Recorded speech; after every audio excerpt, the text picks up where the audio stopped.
જય સોમનાથ, જય Dwarkadhish. Welcome to mister multi mechanic channel.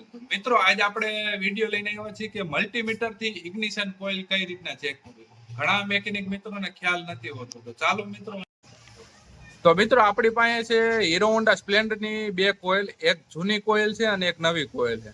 તો ચેક કરવા માટે આપણે મલ્ટીમીટરમાં 2000 ઓમ એ રાખશું.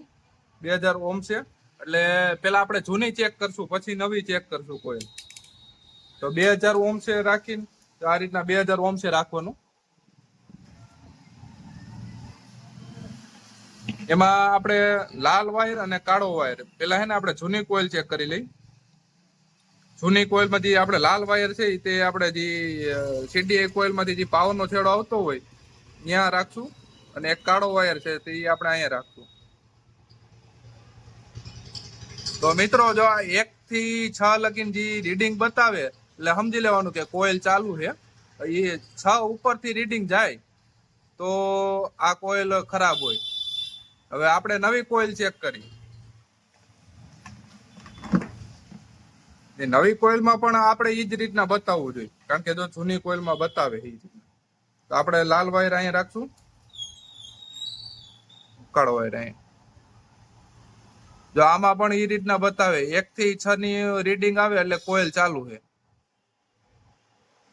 ને આમાં કોઇલમાં બીજી પણ રીત છે કે તો મિત્રો, આપણે બે રીતના ચેક કર્યું. જે પહેલી રીતના ચેક કર્યું એ તમને ખ્યાલ આવી ગયો. તો હવે બીજી રીતના આપણે 20000 કે ઓમ છે રાખશું, અને એક જે આપણે વાયર છે લાલ એ આપણે અહીંયા રાખશું, અને બીજો જે કાળો છેડો છે એ અહીંયા.